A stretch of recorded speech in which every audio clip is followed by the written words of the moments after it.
It's time for Recruiting Better with me, Ben Browning. For ambitious recruiters, it's never been tougher to get seen as a trusted advisor and true partner to your clients and candidates.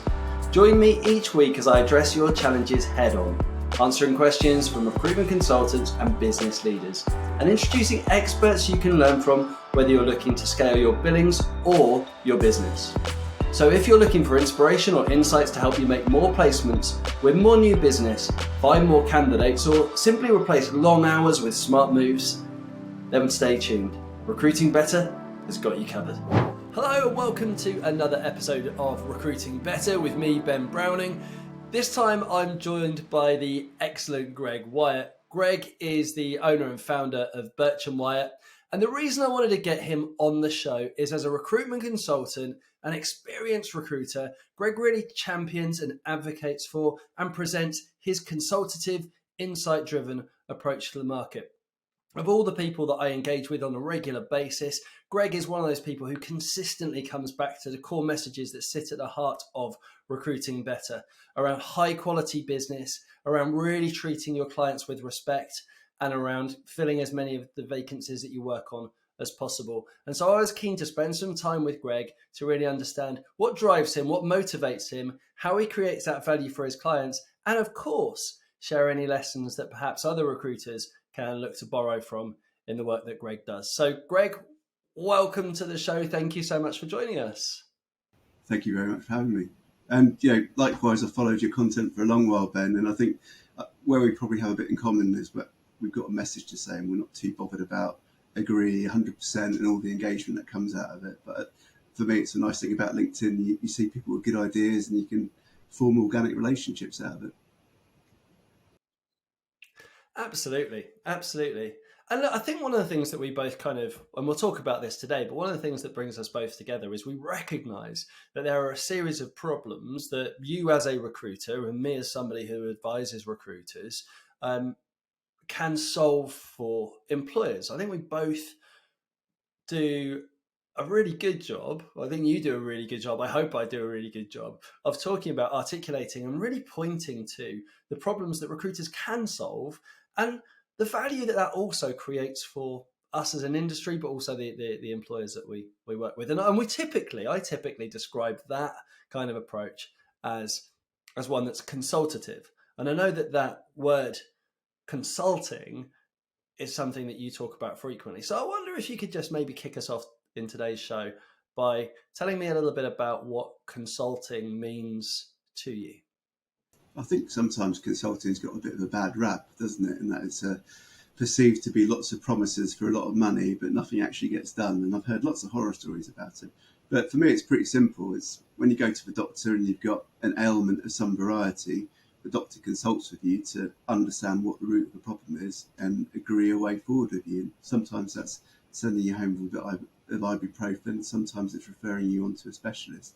But you go to them because you know there's an issue, but you don't know how to solve it. And they're the people that can either point you in a better direction or literally heal your pain. And for me, that's what consulting should be. It's about working with customers, understanding what their real issues are, helping them get over the unknown unknowns, where they don't have the wherewithal to understand what's caused the problem and helping them solve it. Yeah, I really like the sound of that. And it sounds as though, and if I've read this right, that a lot of the consulting work you do then happens kind of in advance of, or maybe even outside of your client having a direct hiring need. It can be. I mean, obviously with ongoing relationships, then typically kind of done all that legwork anyway, so you don't always need to keep reinventing the wheel. But for a new client, there's a lot of work that goes involved into prepping for the vacancy, and obviously meeting them and finding out about the context of the business and what they're trying to achieve and what their challenges are. All those are the third dimension to the job description that they're trying to put together. And that's all information that we need to understand to help them define what good looks like in a candidate and how you interpret that with meaning into the marketplace.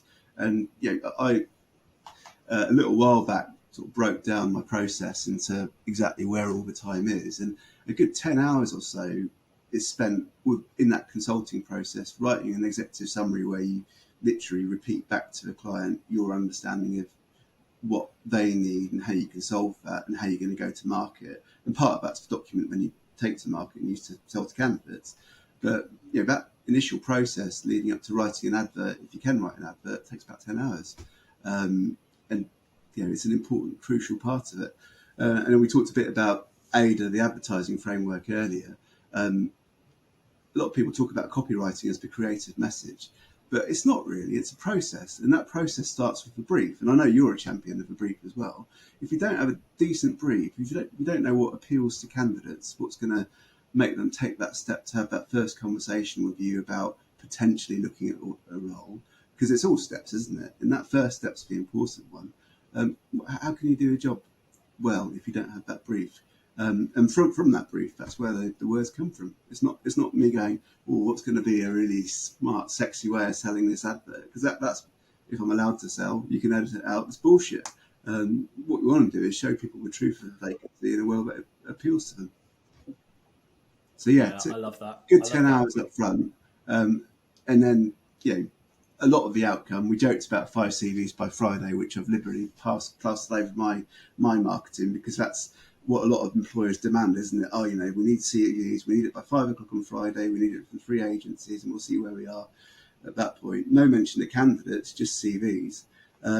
But if you really want to add value, you show the process that you come to actually sending CVs, and that there's a lot of research that goes into that. There's a lot of conversations. There's a lot of great conversations from candidates that lead to them understandably saying, no, thank you, it's not right for me. And that's a perfectly acceptable outcome.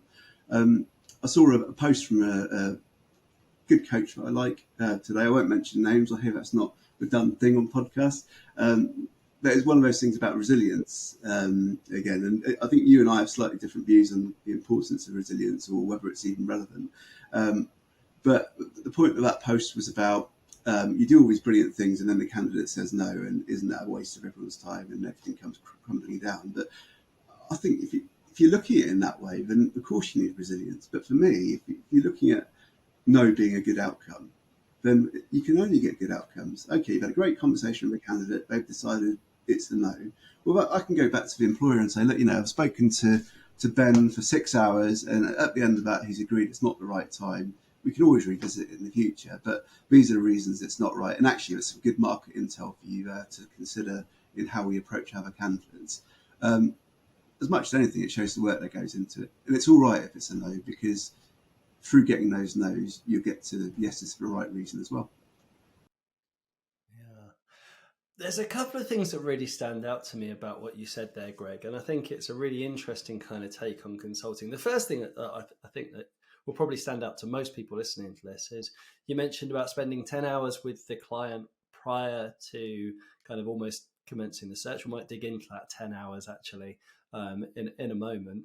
And then also sort of a lot of time with the candidate as well. You kind of referenced, and again, that may have been a throwaway comment, but the idea of spending 6 hours with the candidate through the journey, I can quite clearly see how that would stack up through the recruiting process. And it may, and both of those may be potentially shorter, I guess. But what we're really saying here is that, from my experience, compared to what most recruiters do, there's a lot more time spent in conversation with both client and candidate in the way you approach things. Is that, am I right in reading that?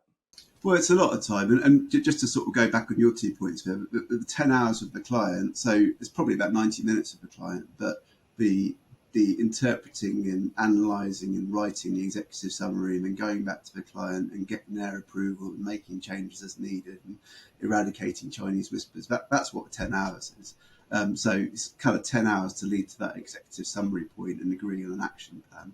And then on the 6 hours of the candidate side of things, that's a set of conversations that can happen. Initial call, go through the job description, talk about concerns, follow up with emails. That can take 6 hours. And if at the end of that, if you're hoping for a yes and it's a no, then of course it's going to come back crashing down on you. But if you accept that people make their own minds up for their own reasons, and with good reason as well. I mean, very few people at a senior level do things on a whim, especially if they're gainfully employed. But if at that point they say, no, it's not right for me, that's absolutely fine. And actually, it relates to ghosting to an extent as well. If you've got a process that creates a safe place for candidates to say no to you because that's an acceptable outcome and a desirable outcome as well, then they're more likely to come back to you with their bad news as well, rather than think, do you know what, I don't want Greg chasing me, I'm just going to ignore him. And obviously everyone hates ghosting for good reason, but I think if you look at those as symptoms of the problems of recruitment, that can lead to good solutions and better opportunities for how you engage with candidates and get better outcomes. So that's what I meant by the 6 hours.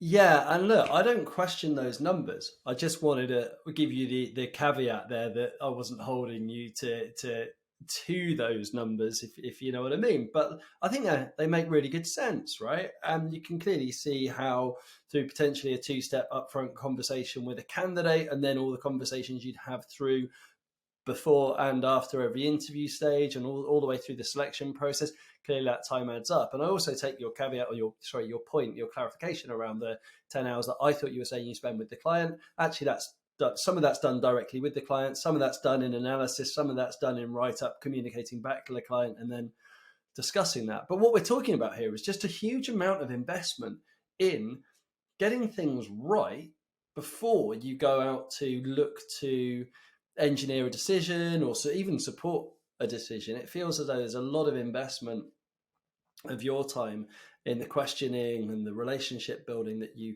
set up with both parties, candidates and clients, to make sure you're best able to do the right job for them before you start putting the work in. That's right. And we mentioned the doctor analogy, but you may have picked up on occasion that I'm a massive film fan. And I think part of my philosophy around recruitment relates to my passion for movies as well. I don't know if you know much about the science of screenwriting, but a really good script in a screenplay starts with the ending. You have a killer ending, and then you work your way back to create the narrative and the story. It's not always the case, but if you look like a film with a great twist, for instance, typically the author has written the twist first, and then they'll thread the narrative back through that. And for me, it's the same in recruitment.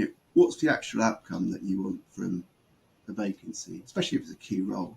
You probably want someone to come in and do this achievement over this amount of time and give you this kind of return on investment.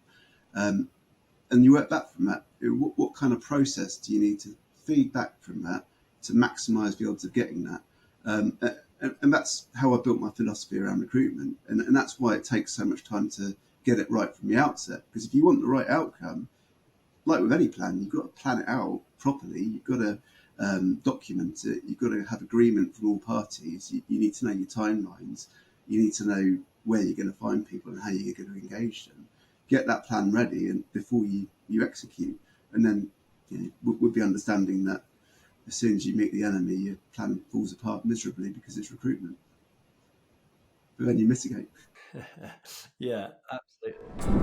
And you know what, this is, you mentioned that piece around resilience, but this is a big part that I pick up in the narrative around resilience. And look, just to clarify what that is, recruitment leaders are really big for championing this role of resilience in recruitment and this need to be able to bounce back from setbacks. And my take is more that if you have a process and you're willing and you accept and you understand the, not just, it's trite to say that it's a numbers game. I don't think really that's what we're talking about here, because when people say it's a numbers game, what they really think is, or what you're looking at is high volumes in order to get enough return. And I'm not really saying that. What I'm saying is that in any process, you know that if you're taking a candidate through an opportunity, there is a chance that they're going to get to the end of the process and they're going to decline the offer.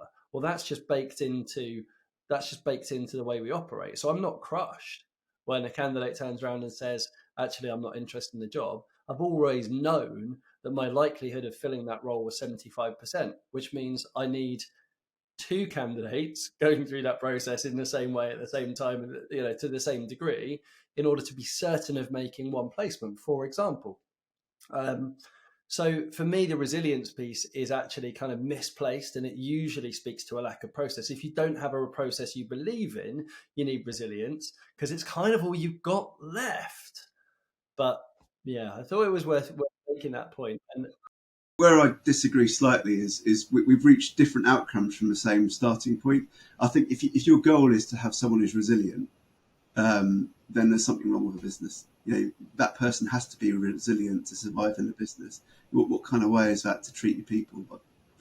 People will hate me saying that. I don't care. It's symptomatic of what the business is, and it's symptomatic of the transactional approach to recruitment I want to get away from.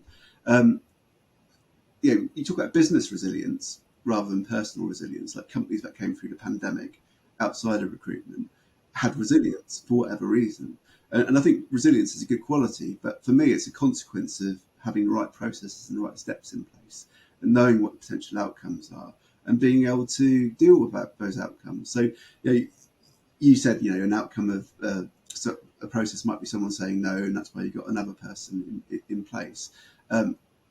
I'm much the same view of that. But when I talked about doing the 6 hours of conversation with that candidate who said no, I'm doing that in service of them not going down the interview process with the employer and saying no at the end of that. So I'm saving the employer that time whilst doing my due diligence. And therefore, when I put candidates forward, and it may, sales director of a few years back, one candidate, and he was quite keen on the guy, but I said to him that, here's a second candidate who's not right at a lower salary level, but in the budget that you said, as a proof of the opposite.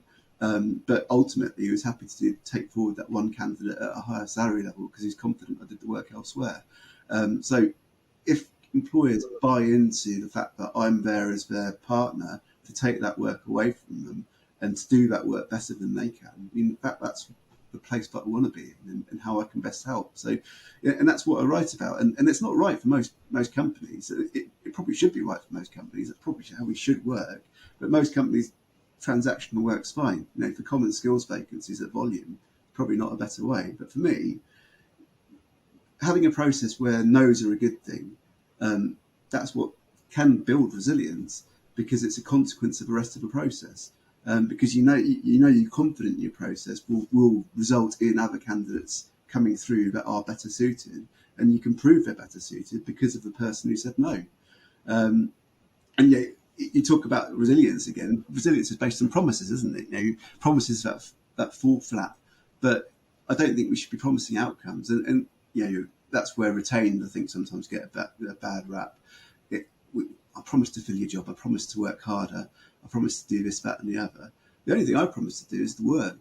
And I'll show you what the work is, and I'll show you what the process is, and I'll show you how that leads to a better outcome. And I'll show you why it's bloody hard work and why you need resilience. But I'll never promise to fill a job. And this is it. And you know what? I was thinking about this earlier, and this isn't a fully fledged idea yet, but you'll see this coming from me in the future. And it's something that I think you touched on it there. So let's talk about it if we may.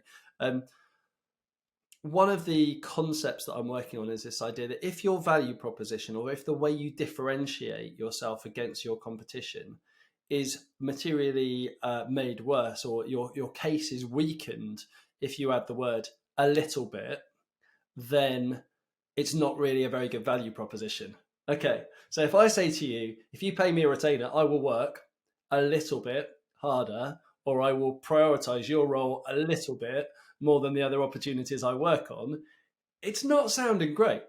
But if I say to you, look, our approach is based on a consultative approach where we spend time up front making sure that we properly understand the opportunity, that we create an outreach strategy or an advertising promotion strategy to put your role in front of the right candidates, and work with you to support the selection strategy to get better outcomes. And what that typically does for the businesses we work with is it changes the way that they go about hiring a little bit. Is that something that's attractive to you?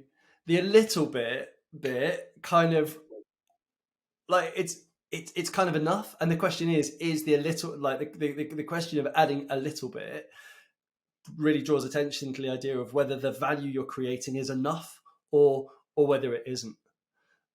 So I don't know. It'll be really interesting to get feedback from the people listening to this. Oh, it's a great line in that it makes you think about it slightly differently. It draws attention to the fact there's uncertainty and a bit of vagueness. Nothing wrong with a bit of vagueness if you're doing it intentionally. Yeah, and this is it. I just think if you add that line around a little bit, what tends to happen, what that forces to happen, is it then makes you question: is this creating enough value? Like, is the principle of this thing in itself enough? Even if I only did a little bit of this, would it be enough? And I think the work that you do seems to me, anyway, and I want to ask you about this as well, is it tends to focus on transforming the way that your clients think about or go about hiring. And if you transform it a little bit, well, actually, still a great outcome. If you work a little bit harder, that's probably not a great outcome. But if you are able to deliver a little bit of a transformation, then your clients would still probably say, you know what, Greg, we're really happy to engage you and pay your fee for that. I think transformation tends to seem really grand and big, doesn't it? But actually, it can sometimes just be really small tweaks that make quite a different outcome. An example of that vacancy I filled relatively recently. I had the brief with a hiring manager who I know very well. We've recruited together for quite a few years. And we were looking at this role, and he was thinking about retention long term. You know, they're a company that don't pay megabucks, but they're quite good incubators for careers. They train people up, and sometimes those people move on, and that's an acceptable consequence of it. Sometimes they take on bigger roles in the company. That's pretty cool as well. So actually, the lead selling point for that business isn't the role or the salary. It's the opportunity to develop and do interesting things and innovate in your career, and that's really cool. That's right on my street. And you know, they've got fixed problems around salary, which you just have to be a bit creative about. So he said to me about this role that, you know, we want to, as much as possible, make sure that someone's going to grow into the role and do really well and be with us for a few years. So we think, you know, perhaps someone who's taking a bit of a step up that we can support. And in principle, that sounds brilliant, but it's not very inclusive. And I don't mean that in terms of inclusivity for inclusivity's sake, but in terms of accessing a full talent pool. So I said to him, well, you know, how else might we fill that vacancy? What if it's someone who's a bit more senior in their career, who's just looking to pay back their experience, do something a little bit more interesting? Perhaps they've paid off their mortgage, so money isn't as important as it used to be, but, you know, different type of personality, bring different things to the table. And he said, yeah, that could work. So interviewed 4 candidates, 2 were at the level, 1 was a step up, 1 was payback experience. He got the job. And yeah, it's just constructively challenging to reach the outcome the employer wants, just by asking simple questions. But for me, that's a transformative outcome, because that's not what they thought they wanted, but it might be what they needed. Yeah, and it feels like we started this conversation by talking about what does consulting mean to you. And if I think about some of the threads that we've pulled on here, we've talked about, and I want to bring this back to that last point that you made, but we've talked about the idea that consulting is about investing in the relationships, really understanding your clients and your candidates, investing the time to make that happen, being really open and creating an environment where people are able to say no, encouraged to say no. The opportunity is completely transparent for them to kind of let you know where you stand, and we'd much rather that they let us know where we stand. There was also something which I didn't pick up on, but maybe listeners will have heard, where you were talking about something you said, and it ties to this last answer, but the client isn't necessarily always right. And actually, we've been so deeply ingrained, certainly, you know, lots of recruiters that I work with, and myself included, started our careers in kind of customer service, or spent some time in customer service around school or around university. And like that principle of the customer is always right is so deeply ingrained that it just almost becomes an accepted truth. And yet when we look at consulting, maybe when the client says, I want 3 CVs by Friday, or they say, I want somebody, we can't afford to pay top dollar, so we need somebody coming up into the role from a more junior level, we kind of we challenge that maybe, and we do have a right to challenge that, and we do have a right to talk to them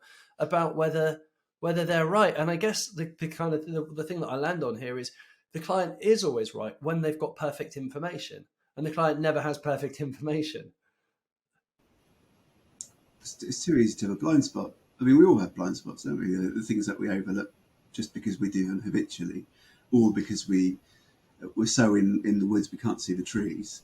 One of the things a lot of people are worried about with people with long tenure in their CVs is institutionalisation. You're too entrenched in the language and the philosophy and the habits of a business. Well, hiring managers are guilty of that as well. And when they're caught in the institution, having an external voice who can help them overcome those blind spots is really important. And going back to that doctor thing again, when you go to a doctor with your traits or your symptoms or your pains or what have you, you've generally got a bit of an idea what might be wrong, but you rely on the doctor to ask other questions about things you might not have thought about. Well, how have you been sleeping? Or how's your stools at the moment? Any change there? Things you might not necessarily think to check about, but important questions, because if you don't consider it, you can land yourself in pretty hot water health-wise. Same in recruitment for sure. And I think talking about the inclusivity thing again, that should be our opportunity as partners, is to challenge where people maybe have unconscious biases, not because they're bad people, but because we're just caught in habits.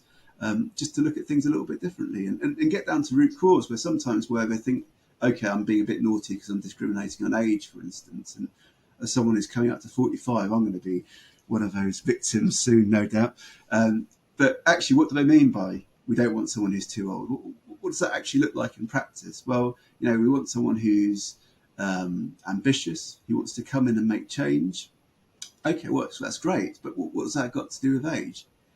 I mean, when I was, my kids are 13 and 15 now, so when I was 31, 32, chubby Greg, new babies, not much time for the gym, absolutely knackered, could probably run 5k, or there's Greg who's 45. I ran an hour 41 half marathon the other day in a training run. I'm pretty pleased with that. But I'm far more capable and energetic and switched on than I was back then, far more ambitious as well. So if you, as an employer, if you want 31-year-old Greg, you're losing out. No one wants to lose out. So it's about challenging them in a constructive way that doesn't make them feel like they're evil, because they're not. They're just people, and they've just got the wrong assumptions sometimes. And if you can get them on board with that, there's some really good wins there, and all in service of filling a vacancy. So let's talk about those wins then, Greg. So we've painted this kind of this picture of consulting, and I completely agree with you. And I think there's a lot there that is really aspirational. But what I'm kind of conscious of, or potentially worried about, is someone will listen to this and go, "Well, that's okay for Greg. He does his own thing. He's a mature recruiter. He's been around the block, just like me. Just like kind of I have, and it's very well for us to kind of paint these pictures of like how we approach the market. But I think what would be really useful is if I can ask you a little bit about the way that your clients respond to the value proposition that you put in front of them, and the kind of the feedback you get from your clients, and not only the feedback you get from your clients, right, but also what is at stake. Like, what kind of business do you win? How do you recognize externally that the value proposition you're taking to market is working and landing? And I asked that question specifically about the external piece because I'm sure, knowing you as I do, there's a lot of intrinsic motivation around the choices you've made and the way you run your business, right? So you run your business this way even if it wasn't as well sought after and regarded by the client base, maybe. So I wonder what it is, what those external kind of pieces of feedback, data, or kind of conversations that you get from your clients that really show you or tell you that you feel you're on the right path with your approach. Well, a lot of the lessons I've had in recruitment are that I've seen it from three different sides of the fence, if you like, or four different sides of the fence. So I've managed internal recruitment programs. So I've got a service line called Cognate, which is kind of embedded recruitment. I've only had 4 clients of that over a couple of years, but filled quite a few vacancies, had quite a few recruitment suppliers, and I've seen what bad looks like, and I've seen what good looks like, and I've seen what hiring managers think of those and those issues. So that's really valuable. And commonly, the traits that you see from good recruiters are more about the questions they ask and how they actually treat their candidates than it is about their pitch. So there's some really good lessons in there, and it's just finding out what problems are and if they've got the right expertise to solve it. The other things that I've seen are, I've been in a situation. I worked for my dad's company, which ceased trading in 2000, and that was a bit of a blip in the economy, if you recall that. The IT bubble had burst. So it was a sort of first time of e-commerce, really. So I had about 18 months of working in a pub, temping and so on and so forth, and just seeing some really shitty behaviour from recruiters. Bizarre, and I won't even go into it. Some of those people are still around now, so I wouldn't want to sort of paint them in a bad way. But I've also been a hiring manager within a consultancy that did HR and health and safety training and consultancy services, where we didn't have a huge amount of recruitment, but I worked with a couple of recruiters, one of whom I went on to go and work for. So I've kind of seen it from different sides of the fence, which I think has given me empathy for the hiring process, if you like, and knowing that the strengths and limitations of HR practitioners, how talent acquisition professionals work and what we're trying to achieve. I think there's a bit of a them and us mentality between agency recruiters and either in-house and HR.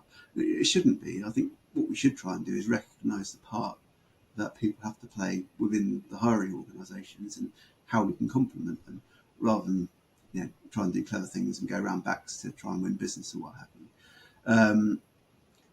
So those are the things that have allowed me to build my message to clients with value propositions, if you want, and what I can do best for them. And from there, it's about establishing who I can best help. So I like SMEs and startups and scale-ups, and typically it's businesses that are run by people who are either fed up of corporate and the rat race and want to do things a little bit differently, but they come from corporate, so they don't necessarily know what that looks like, and they're trying to build a fit-for-purpose business. And I find the conversation there tends to be a bit more constructive when you're not trying to go in with promises, when you're trying to find out what their problems are and working with them. And those are the relationships I really value, because typically they then go on to becoming long-term relationships. And you talk about intrinsic motivation. What I want is sustainable, fulfilling, long-term business relationships. I'm not someone who leads with relationships. I mean, I know LinkedIn's great for that, isn't it? Personal branding and stuff. I genuinely think process first and an organic relationship comes from that. The other way of doing it is fine if that's what works for you, but it's not really something I'm particularly interested in, especially because I've had that benefit of seeing those organic relationships build from it. And I've got friends who've become clients. I've got clients who I've become friendly with. I've got clients who ask for my advice about their job searches. All that's part of the same conversation for me, and that's kind of how I measure success. Really, is that sort of personal impact on them, more than necessarily the finances of it. There's one client I don't do any work with anymore because I've kind of grown in a different direction. I've literally built 300 grand of them over 10 years, which is sizable for me as an independent, for sure. Gave them a bloody brilliant rate. They want to do things a little bit differently now. Doesn't really suit me, and that's absolutely cool. I'm perfectly friendly with them, and if they ever want to change tack again, then that's great. Equally, I've got clients who have done one piece of recruitment with, and they might come back to me 5 years later, just because I don't want to build design engineers or wire assembly technicians. I'd be crap. And there's good agencies who can do that. But they know I can help them with certain types of vacancies, and we keep in touch infrequently, and that's good organic stuff. So it's kind of a roundabout answer to your question, but I look for the positive touch point for long-term relationships. For me, of a sign of a successful approach. Got it. Yeah. Standing out in your sector is becoming harder than ever. Lots of people are making noise, saturating the market with the same old droll tones. So if you want to stand out, it's time to start a podcast. Yes, there's loads of podcasts out there, but how many of them are actually in your niche? Do any of them speak to your perspective on the market? I didn't think so. Podcasting not only sets you apart as an innovative thinker in your market, it is great content for repurposing. Here at Search That, we help you become the voice of your industry. We can stretch your content and turn it into a content goldmine, leveling up your personal brands and recruitment marketing in the process. Sounds good, doesn't it? Well, to find out more, head over to searchthat.co.uk/podcasts. And it sounds as though in addition to talking about the high quality service that we've talked about and the consulting piece that we spent that first part of the conversation talking about, there's also then this piece around high quality business, like the kind of relationships you want with your clients. It was interesting to hear you say that those relationships come as a result of delivering a high quality service rather than you get the opportunity to provide the service because you built the relationship, which I think is a huge one. As you say, there's a real choice there for recruiters, but anyone who's listened to me for a while will know how I feel about that, and certainly it is in favour of winning business by having a differentiated value proposition, solving problems, and making friends, whether or not directly because you had a personal impact on them, or at least because they like the way you do business, kind of almost comes latterly. And then there's. I think it's building trust for the right reasons. So when you look at the sort of relationship thirst type thing, obviously people buy from people, we accept that, and that's really important in how you engage candidates for sure. But if you build lots of friendships from relationships with lots of people, how many of those are actually going to be ideal clients? You're not going to know because you focused on the relationship first. Whereas if you focus on the discussion of how you can help people, if you don't like them, you don't have to work with them. That's part of my process is, can I help them? Do I want to help them? And can they pay for it? It's pretty simple, really. Can they enable me to work in my best way? So if I can help someone, but they're absolute arseholes, I don't really want to, thank you very much. And you can tell that through how they engage back with you and what they ask for. And if they're not prepared to give you access to the hiring process and be vulnerable in that way, if you like, then they're probably not people I can help. And the same is for perfectly great companies who want to do things a little bit differently. They don't have to be bad companies. They just might be companies that value different things to how I want to work. If you've got that process where you're having the right conversations with the right people, and then you establish that you want to work with them and that you can work with them, and then you deliver on those promises, that for me is how you build good, sustainable relationships.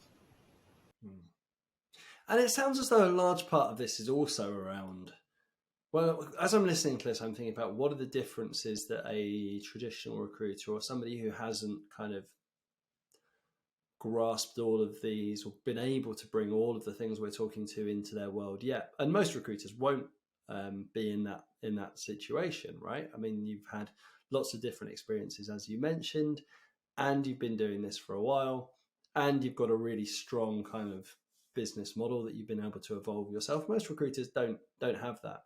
But if we think about a high quality service, the way that you structure that, the time and investment that you put into that, and the way you think about solving those problems and creating options and choices for your clients. And then we think about layering over that the target for you, which sounds as though it's all about high quality business, long lasting relationships.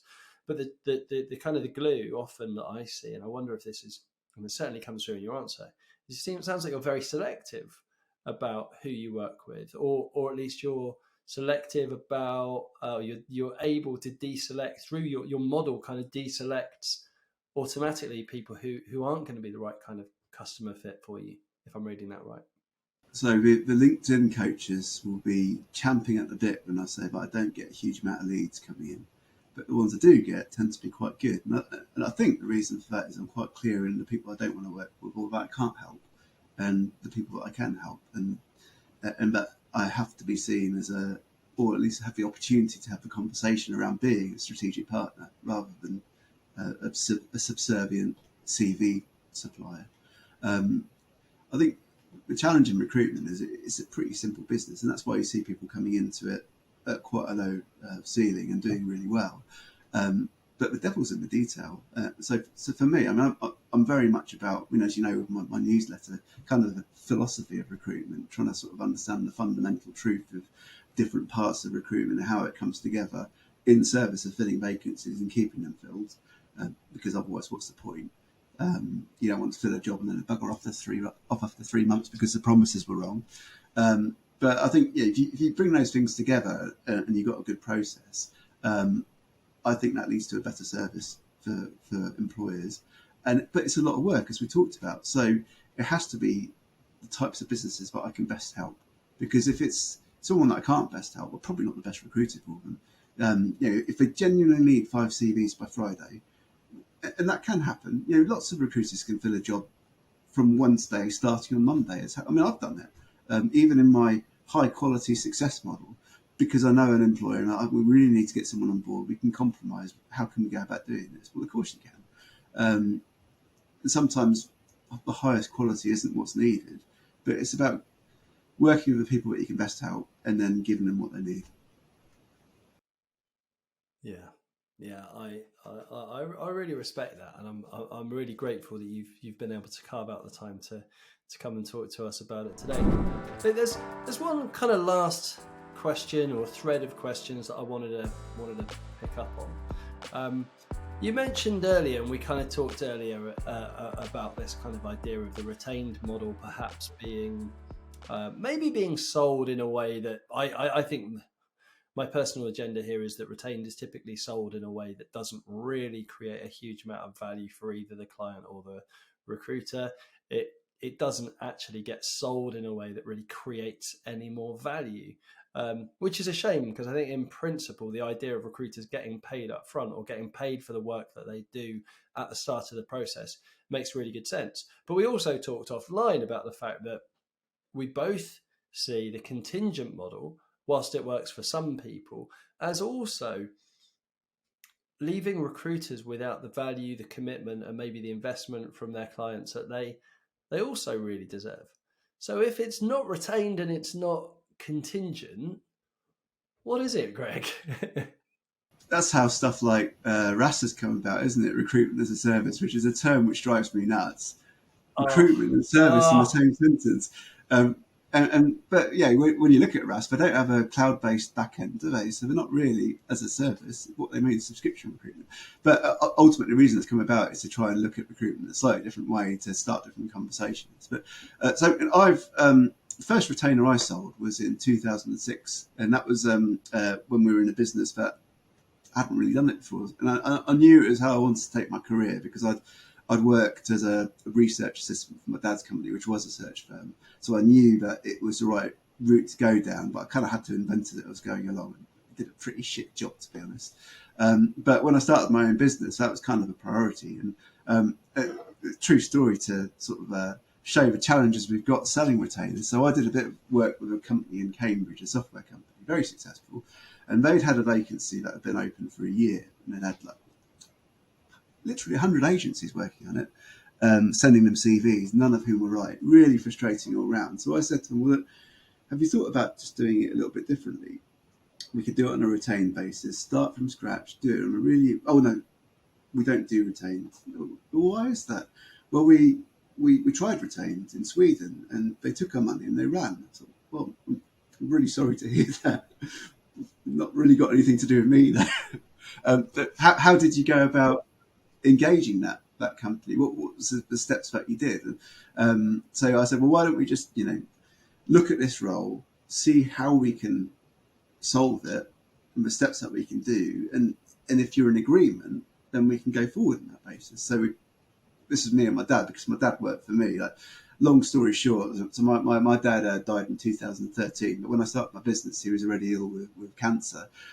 So I got him to help me with recruitment. It was a lovely couple of years, although he was an incorrigible old sod as well, so it's kind of challenging too. But so we worked together on this vacancy, and we did a full brief with Mark, the hiring manager, and we said, it's going to take 6 weeks.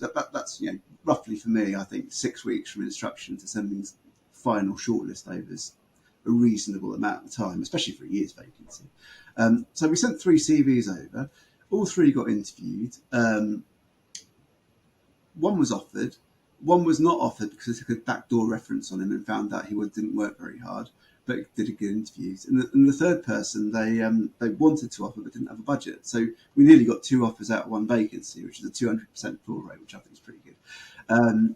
And so very, really happy. But after that, they then hired an in-house recruiter, and I met with this chap, and he said, you did such a good job on that vacancy. Can I ask how you did it? And I was stupidly honest with him, because I'm always honest, because what's the point otherwise? And I said, look, we did a brief with your hiring manager, and your job description is crap. It's an Americanized generic job family description, which doesn't say what the vacancy is or what's in it for candidates. So if that all you were doing was relying on sending that out to agencies who were sending generic CVs against it, that's why it didn't work. So what you need to do, especially now you're here as an in-house recruiter, is look at all your adverts and give them meaning to the people you want to employ. Oh yeah, that's a great idea. He's never replied to me since. He's filled lots of vacancies, and all his adverts, they show what's in it for candidates. Like, what a bastard! Well, we filled that vacancy. It's a great bit of recruitment, and whatever. But this was 10 years ago, and it just goes. That's the problem, isn't it? Employers get shafted by people selling retainers and not doing a great job because they know how to sell the retainer, but they don't know how to service it. Whereas I look at it the other way around, which is how can we fill these vacancies? What are the steps that are going to do it? And what's an appropriate fee model for it? So I call it retain. Maybe it's not the right term. And actually, I'm going to be contacting a few people who do some business development work to say, look, do you have an issue with the word retain? Have you had any bad experiences? And just see what they say. Is there a better way to do it? So I don't think so. I think retain's a perfectly fine word. I think it's just been bastardised by poor process. Yeah, I love hearing that story. There's one that I share that's quite similar, where a business owner just turned around to me and said, "No, we've paid a retainer before. It doesn't work." And that's a really large. I think that story that you've shared as well there is a really great example of why we need to be really mindful about how we package things to our clients. And anyway, retainer, as we well know and gets talked about all the time, right, means something very different outside of the world of recruitment to what it means in recruitment. I mean, the clients that I work with who have the kind of best success with this simply charge a consultation fee, or they say they charge a project kickoff fee, and what they charge for is a discrete piece of work. They don't promise that they're going to fill the vacancy for that fee. What they promise is they're going to work with the client in the way that you've described, to consult them, to really understand the vacancy, to make sure they're advertising it in the right way, to build the brief, build the profile, build the selection process, all of that work that happens before you pull the trigger and go to market and start looking for candidates. And that piece of work in itself solves 99% of the problems that most employers face when they come to hire. You get that first bit up front, you get that first week effectively right, and you save, not only do you resolve 99% of the problems, but that typically means reducing the hiring process by maybe even as much as 50%, and reducing the cost of hire because you reduce the possibility of bad hires by a significant chunk as well. So yeah, I'm completely with you. I've worked with a couple of employers where I've written them an action plan. We've done all the initial steps. I've done the executive summary, 10 hours of work, so call it a couple of days, consultancy rate, left them with an action plan, and they've gone and filled it themselves because they've got the right tools to do it. Because the actual going out and doing it isn't massively complicated. It's just a lot of work. Yeah. And I see this being a real alternative. A part of this conversation as well is the fact that this is a real alternative. The reason I wanted to bring you on and talk this stuff through is, to me, this seems like a real contrast with the AI-driven. I'm not going to get you started on AI this time. Maybe we'll save that for I'm round less two. alarmed than I was a couple of weeks ago. but there is clearly this new market of highly automated, volume driven, AI backed outreach to clients and candidates that actually, to some extent, I mean, I was going to say it absolves recruiters of the responsibility. It absolutely doesn't. But if that's your business model, go for it. It's just that what we're talking about here is a real contrast alternative to that. It's saying, instead of saying let's strip out all of the people stuff, let's double down on it, let's triple down on it, let's 10x it, and actually prove, or at least let's present the hypothesis that that's really what matters and that's really what businesses need. And the alternative is there if they want to choose that. But the ground that we occupy is a place where consulting, understanding your clients, understanding your candidates, selecting who you work with, creating an environment where people can happily and comfortably say no, and where you deliver results and you charge your fees based on the solution that the client needs rather than some fixed idea of what contingent or retained means, all kind of are there for the client to select from. Which hopefully it kind of goes a long way to describe some of the things that you stand for. And I hope I've done a reasonable job of summing that conversation up. Oh, for sure. I think the human side of recruitment is where there'll always be an opportunity. I think the AI side, that's where things can get replaced in the future. So, things are going to separate. Yeah, indeed. As I say, I know that you've got a real interest in what's happening in the world of AI, as per some of our conversations offline. But look, Greg, it's been a real pleasure having you on the show today. Can I ask whether there's anything else? There may well not be, but is there anything else that you'd like to share with the audience? You'd like to ask me, or like to kind of share before we wrap up the conversation today? Well, I realise I'm terrifying and hard to approach on LinkedIn, but if anyone's got any questions, you can DM me and I will reply. I don't ghost people. I'm nice sometimes. Excellent. Good. Well, no, I really appreciate it. So yeah, absolutely. Everybody listening to this should go and follow Greg's LinkedIn page, and he will no doubt share many experiences and perspectives on the industry that you can learn from it, particularly if you've enjoyed this conversation and found it useful and relevant for where you are in your own journey.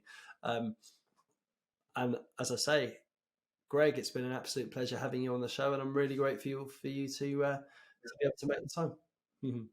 Thank you. Thank you very much for having me.